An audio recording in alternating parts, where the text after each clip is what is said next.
Let's bring in Jamil Jaffer now for more on the situation in Ukraine. Jamil is the founder and executive director of the National Security Institute. He's also the former associate White House counsel to President George W. Bush. Good to have you with us again. So let's start with that proposal by the European Union to ban Russian oil imports in its next round of sanctions. Why do you think it's taken until now for the EU to propose this ban? And do you think something like that could actually influence Russia? Well, Joe, certainly could influence Russia. Oil is about 45% of the Russian economy. Now, the challenge for the Europeans, of course, is that they buy a lot of Russian oil. We're talking 3 to 3.5 million barrels a day. We're talking, about $400 million in daily purchases.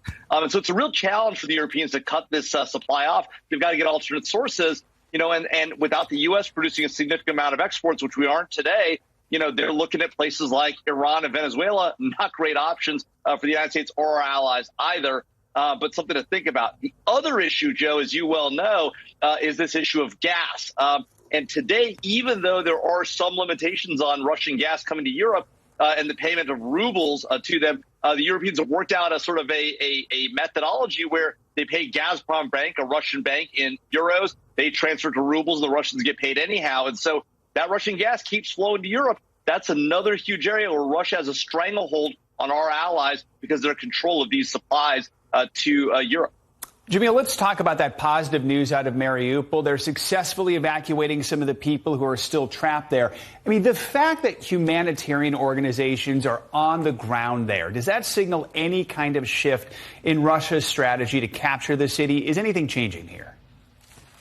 Well, Joe, I'd like to say it is, and we've seen a small number of civilians, as you heard from Matt, finally getting out of Mariupol, the Azov steel plant there. Unfortunately, Russians continue to target civilian targets. We're talking about schools, we're talking about hospitals, we're talking about apartment buildings. We just heard about what happened in Lviv.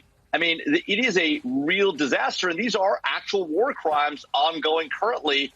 And so it's unfortunate. While this is a good sign, and we finally see civilians being evacuated under a Russian-approved humanitarian mission by the UN, it's very little at a time when there are still hundreds still holed up in that Azov steel plant in Mariupol. And Jamil, quickly, I want to ask you about this last point. Yesterday, we saw President Biden visit a Lockheed Martin facility. It's producing those Javelin anti-tank missiles. It's one of the most important weapons the Ukrainians have to fight back against the Russians. I mean, quickly here, what message does the president's visit send as he tries to push to get more aid, that massive package for Ukraine passed?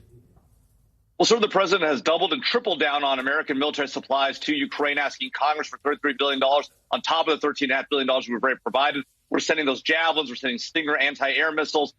We're sending now howitzers and the like. And so we're really arming the Ukrainians at a really effective level. The question is, can they hold off the Russians without actual direct involvement by the U.S. military or Europe? That's going to be a tough one. The Russians are in for the long haul.